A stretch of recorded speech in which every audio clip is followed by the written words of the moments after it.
Hello hi hello friends, कैसे आप सभी? डूइंग वेल, बहुत अच्छे होंगे आप लोग। मैं भी बहुत अच्छी हूँ। तो आज जो सुबह की शुरुआत हो जाती है 5:25 में, और हमारे जो भगवान जी बगल में ही है, तो वहाँ से मैंने आशीर्वाद ले लिया। और मेरी जो सुबह की शुरुआत थी, जैसे कि आपको पता ही है कि मैं हर वीडियो में बताती हूँ कि मतलब मैंने स्कूल ज्वाइन किया तो मेरे पास दिन के टाइम नहीं होता है, यानी दिन में मेरे पास कम टाइम होता है। तो मैं मॉर्निंग में पढ़ती हूँ क्योंकि मेरी बहुत सारी चीज़ें कंप्लीट हो चुकी हैं। तो मुझे रिवीजन और कुछ नई चीज़ें एक्सप्लोर करती हूँ, तो मतलब मैं इवनिंग में करती हूँ।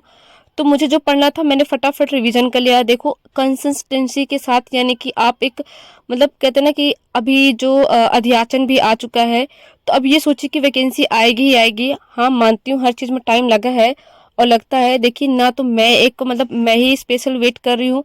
जितने भी यूपी के बीएड या बीटीसी किए हुए बच्चे हैं, सारे वेट कर रहे हैं। तो जब वैकेंसी आएगी तो केवल एक के लिए नहीं आएगी, सबके लिए आएगी।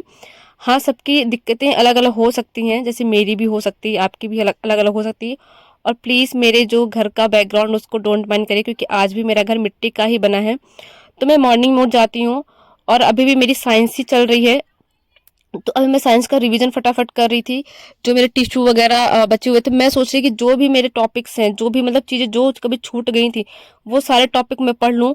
मैंने फिजिक्स का रिवीजन किया था, लाइट वाले चैप्टर का, और इसके बाद फिर मैंने साइंस में ही टिश्यू वगैरह था उनका भी रिवीजन किया था। इवनिंग में मैंने क्या किया था, मैंने इवनिंग में मैथ लगाई थी। अब जो चीज़ें मेरी कंप्लीट हो जाएंगी, इसके बाद मैंने जो, जैसे कि आपको पता है कि मैंने 30 डेज चैलेंज लिया है कि 30 डेज में मैं क्या क्या चीज़ें और कवर कर सकती हूँ बहुत अच्छे तरीके से। सीडीपी भी मैंने पढ़ा है, तो सीडीपी मैं पढ़ रही हूँ। जो बीटीसी या बीएड की, जिन्होंने बीएड की हो, मैंने तो बीटीसी किया है, तो मैं बीटीसी जो की हूँ, उसमें जो हमारी पेडागोजी चीज़ें थी, जैसे कि बहुत सारी थी, चाइल्ड साइकोलॉजी वगैरह थी। तो वहाँ से मैंने पढ़ लिया था और वहाँ से मैं पढ़ रही हूँ, क्योंकि उससे ज़्यादा अच्छा चीज़ें मुझे नहीं लगता कि कोई आपको दे सकता है। तो ओरिजिनल थी वो, ओरिजिनल है, तो हमें वहीं पढ़ना चाहिए। और आप लोग भी आप वहाँ से आप देख सकते हैं। तो मतलब मैं तो वहीं से पढ़ रही हूँ, जो बीटीसी की मेरे पास बुक्स थी या नोट्स वगैरह थे जो भी थे, वहीं से देख रही हूँ। इसके बाद जैसे मैं बताती हूँ, मैं नाइट में मैथ लगाती हूँ, क्योंकि नाइट मैथ के लिए मुझे थोड़ा टाइम चाहिए होता है। तो मॉर्निंग में होता है मेरा रिवीजन का टाइम होता है, या एक दो क्लासेस पढ़ती हूँ। जैसे कि 1 घंटा मोबाइल से पढ़ लिया, इसके बाद मैं रिवीजन फटाफट कर लेती हूँ। कभी कभी मैं कैमरा रख के भूल जाती हूँ कि हाँ, क्योंकि बार बार ना जैसे हम लोग पढ़ते हैं, दो दो घंटे हो जाते हैं, स्लॉट हो जाते हैं 2 घंटे का, कैमरा ओपन नहीं है, तो मैं चीज़ें नहीं कर पाती हूँ। एक कमेंट आया था दीदी, किसी भैया या किसी बहन का कोई भी कमेंट आया था कि आप डेली वीडियो नहीं डाल पाती हैं। हाँ, मेरे पास टाइम कम होता है तो मैं नहीं डाल पाती हूँ। तो लेकिन हाँ, मैं अपनी जो चीज़ें हैं वो कंसिस्टेंसी के साथ कर रही हूँ। मुझे ये पढ़ना है तो मैं वो ही पढ़ती हूँ, और जो चीज़ें मेरी ख़त्म हो जाती हैं उसके बाद मैं दूसरा चीज़ें मतलब मैं करने लग जाती हूँ। और देखो, मैं सीटेट के लिए बता देती हूँ। सीटेट के लिए जहाँ से मैंने पढ़ा था और मेरे कितने नंबर आए थे, मैं भी ये भी रिवील करूँ नेक्स्ट वीडियो में। तो आप लोग उस वीडियो को ज़रूर देखिएगा कि मैंने कहाँ से, और डिट्टो वैसे ही। और मैं आपको बता दूँ कहाँ कहाँ से जो मतलब कि क्वेश्चन थे फंसे थे। तो देखो, ईवीएस के लिए तो मैंने बता ही दिया था कि एनसीईआरटी आप फॉलो कर लीजिए, 3, 4, 5 के एनसीईआरटी। उससे एक भी क्वेश्चन आपका बाहर नहीं जाएगा। और जो सीडीपी के लिए आप या फिर हिमांशी मैम की वीडियो देख सकते हैं। और मैंने भी अपनी सीडीपी के लिए तो मैंने बताया, या बीटीसी की आप बुक्स पढ़ लीजिए बहुत अच्छे तरीके से और प्रैक्टिस कर लीजिए। कहीं भी आपके नंबर नहीं गए हैं, पासिंग मार्क्स तो यूं चुटकी में आ जाएंगे, और यकीन मानो आप 100+ नंबर लेकर आएंगे। क्योंकि आजकल जो इतना दौर चल रहा है, इतना टफ पेपर बिल्कुल भी नहीं आ रहा है। और मतलब मैं 5:25 में उठ गई थी। इसके बाद मैं 7 बजे फ्रेश वगैरह होकर के, मतलब नहा वा के, और ये मेरी स्कूल की यूनिफॉर्म है जो कि सारे टीचर्स को मिली है कि सेम यूनिफॉर्म पहन के आना है। तो सुबह मैं हो गई थी, तो मतलब मैं नहा के एकदम फ्रेश, जो काम हम थोड़ा बचा था तो वो कर लिया था कंप्लीट। और अपना जो भी था मैं अपनी तैयार हो जाती हूँ। इसके बाद मुझे स्कूल भी जाना था। तो स्कूल क्या था, स्कूल में मतलब स्कूल में जब जाती हूँ, तो स्कूल जाने के बाद मेरे दिमाग में, जब मैं मतलब खाली मेरे घंटे होते हैं, तो मेरे दिमाग में स्ट्रैटेजी चलती रहती है कि मुझे भी शाम को जाना है, मुझे क्या क्या पढ़ना है, कैसे पढ़ना है। और देखो, हिंदी के लिए मैं बता दूँ, हिंदी आपकी जो चीज़ें हैं तो आप उनको पहले प्रिपेयर कर ली। इंग्लिश में आप डेली 20 वोकैब पढ़ सकते हैं। वोकैब क्योंकि एक दिन में हम नहीं कर सकते, तो आप इंग्लिश की 20 वोकैब आप कंप्लीट कर लीजिए। आप एक टाइम टेबल बना लीजिए कि मुझे इतना टाइम मिल रहा है, मुझे आज ये चीज़ें कंप्लीट करनी है, मुझे दूसरे दिन ये चीज़ें कंप्लीट करनी है। इस तरीके से आप डेडिकेशन के साथ आप कर सकते हैं। क्योंकि जब आपके माइंड में डेडिकेशन नहीं होगा या आपके मन में नहीं होगा, तो आप चीज़ें नहीं कर पाएंगे। आप कितनी भी कोशिश कर ले, आप नहीं कर पाएंगे। आपको एक मन के अंदर से एक आवाज़ आनी चाहिए कि मुझे ये चीज़ करनी है, आई विल डू, या आई कैन डू इट, मैं कर सकती हूँ या कर सकता हूँ, जो भी है आप उस चीज़ को करिए। मतलब जब आपके मन के अंदर से ये चीज़ नहीं आएगी ना कि मतलब मैं ये चीज़ नहीं करूँ, या फिर क्या है, कैसा है, मैं टाइम पास करूँ, टाइम पास नहीं करना है। अगर आपसे नहीं हो पा रहा तो आप छोड़ दीजिए, कोई और दूसरा काम देख लीजिए। मैं 8 घंटे के बाद मैं सुबह एक्स्ट्रा क्लास लेती हूँ। तो मतलब मैं 9th की पहले इंग्लिश की क्लास होती है, तो इंग्लिश की क्लास मैं लेती हूँ। तो इंग्लिश भी मैं 9th की क्लास में सिवाय से डायरेक्ट ये चीज़ें मैं रिवीजन करती हूँ, बहुत अच्छे तरीके से बच्चों को पढ़ाती हूँ। और एक एक बच्चे से ये पूछती हूँ कि आप बताओ कैसे है, दूसरे बच्चों से पूछती हूँ कि आपको समझ में आया कि नहीं आया, क्योंकि हमें ना बहुत ही बेसिक चीज़ें नहीं आती हैं। तो मैं मुझे लगता है कि बच्चों को वो बेसिक चीज़ बताओ कि हाँ, जो आगे चलकर उनको सब्जेक्ट ऑब्जेक्ट में अंतर ना हो। ये ना हो कि सब्जेक्ट ये है या ऑब्जेक्ट ये है। ऐसे कुछ बच्चे 9th में है कि मतलब कि उनको भी पता नहीं चल पाता है कि मतलब सब्जेक्ट क्या है, ऑब्जेक्ट क्या है।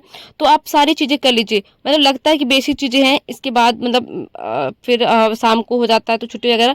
इसके बाद फिर मैं कोचिंग आती हूँ, तो मैं अपने प्यारे प्यारे बच्चों से मिलती हूँ, और इनसे मिल करके तो मेरा मन ही खुश हो जाता है।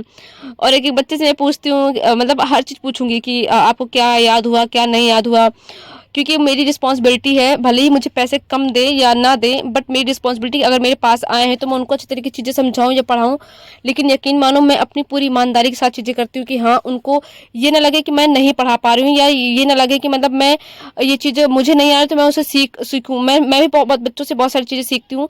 तो हम सीखते, दिन बाय सीख लर्निंग करते हैं, हमारा जो अधिगम है, हम डे बाय डे सीखते रहते हैं। और प्लीज़ आप इन प्यारे प्यारे बच्चों के लिए कमेंट्स जरूर करिएगा, ये मेरे प्यारे बच्चे कैसे लगते हैं आपको। और कभी आपको मिलने का मौका मिले या मैं इनके लिए बोलूं, तो ये इतने प्यारे हैं कि मतलब जब मुझे दुख होता है कि यार चलो आज मेरा ये है, तो इनके पास चल जाती हूँ, जल्दी बुला लेती हूँ। सारे बच्चे आ जाते हैं और इनको देख करके मेरा मन खुश जाता है। मैं मतलब अगर मैं घर पे हूँ तो मैं छुट्टी नहीं करती हूँ, संडे वाले दिन भी पढ़ाती हूँ। इनको बुला लूंगी तो ये सारे बच्चे आ जाते हैं। ज़्यादा तो नहीं, 20-25 बच्चे, 28 बच्चे थे मेरे पास। लेकिन सारे एक एक बच्चों को मैं देखती हूँ कि हाँ, उनकी बेसिक चीज़ें कंप्लीट करवाती हूँ। जैसे कि गिनती वगैरह है, बीच बीच से बोल बोल कर कि इतना कितना हुआ, इकाई दहाई, ये सारी चीज़ें मैं कंप्लीट करवाती हूँ। ताकि ये ना रहे कि जब बड़े हो जाएं तो ये ना, मैम ने ये चीज़ सिखाई नहीं है या चीज़ नहीं मुझे आ रही है, ऐसा करके। और इसके बाद फिर जब मतलब मैं इनसे इंग्लिश वगैरह सारी चीज़ें पूछती हूँ। और बात रही, मैं आपको बता देती हूँ, देखो अधियाचन आ चुका है, तो भर्ती के जो आसार हैं वो अब पूरी तरीके से आ गए हैं। तो मैं हर वीडियो में आपको कहती हूँ कि देखो, भर्ती कभी भी आ सकती है, ये नहीं कि बिल्कुल नहीं आएगी। नहीं आएगी, आएगी, भर्ती आएगी, बट हमें अपनी प्रिपरेशन एकदम से कंटिन्यू रखना है। और हमें अपनी चीज़ों को मतलब एक तरीके से रखना है कि हाँ, जब भी आए हमें लग जाना उस पर। और इसके बाद शाम को भी मैं थोड़ा साइंस पढ़ती हूँ, क्योंकि मुझे एकदम कंप्लीट करनी। मैं 10th बोर्ड की क्लास की, मतलब यूपी बोर्ड की क्लास की साइंस पढ़ रही हूँ। मैं कहीं अदर रिसोर्स फॉलो नहीं करूँ। आप इतना पढ़ लेंगे तो बहुत ही इनफ है। विद्युत वाले चैप्टर से बहुत सारे चैप्टर से मतलब चीज़ें आती हैं, तो आप वो आप कवर कर सकते। 9th-10th की एनसीईआरटी पढ़ लीजिए। पहले आप एनसीईआरटी फॉलो कर लीजिए, बेसिक चीज़, जैसे एनसीईआरटी हो गई, 6-7-8 की एनसीईआरटी हो गई, ज्योग्राफी की हो गई, हिस्ट्री की हो गई, ये चीज़ें कंप्लीट कर, ताकि आपको जब भी वैकेंसी आए, इसके बाद फिर आप स्टैंडर्ड बुक देखें। इसके बाद आप, मैंने भी पहले यही किया था। मैंने एनसीईआरटी पहले पढ़ी थी, इसके बाद फिर मैंने परीक्षा वाली, बट हाँ, परीक्षा वाली मैंने 2-3 बार पढ़ ली, तो मुझे परीक्षा वाली सिंपल लग रही है। और मतलब मैंने चीज़ें काफ़ी हद तक तैयार है, तो मुझे इतनी ज़्यादा वो नहीं रहती है। बट हाँ, थोड़ी ये है कि कहीं मिसमैच हो गया तो मैं अपनी चीज़ों कंटिन्यू लेकर चल रही हूँ। कहीं मिसमैच हो गया, ओवर कॉन्फिडेंस में बिल्कुल नहीं रहना है, क्योंकि ओवर कॉन्फिडेंस में हमारी चीज़ें ख़राब हो जाती हैं। और फिर इसके बाद फिर मैंने रात में ही मैथ वैथ पढ़ा था। मैथ मैं रात में ही पढ़ती हूँ, क्योंकि मुझे 3-4 घंटे देना पड़ता है मैथ में, और 1-1 घंटे का स्लॉट देती हूँ।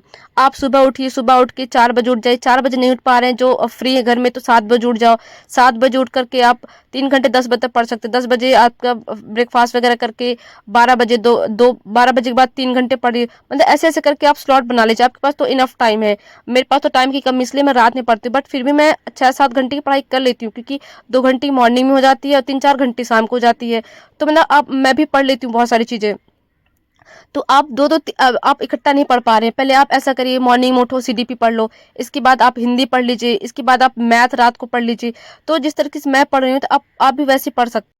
और क्योंकि हमें जो नियर बाय जब एग्जाम्स आ जाते हैं, तो हमें सब ज़्यादा पढ़ना पड़ता है करंट अफेयर। करंट हम अभी से नहीं पढ़ सकते हैं। थोड़ा बहुत मैं 15 मिनट की वीडियो देखती ज़रूर हूँ, डेली देखती हूँ। नेक्स्ट एग्जाम से मैं डेली देखती हूँ, ताकि मुझे ये ना लगे कि मैंने चीज़ कभी नहीं पढ़ी। माइंड में ये रहेगा कि हाँ, मैंने ये चीज़ कभी पढ़ी थी, और यकीन मानो वो चीज़ रहती है कि हाँ, हमने कभी पढ़ी थी। तो आप भी ऐसी चीज़ें कर सकते हैं। आपकी जो चीज़ें पहले कंप्लीट नहीं, वो आप कर लीजिए। मैं आप प्रीवियस वीडियो में मैं बताया था मैंने।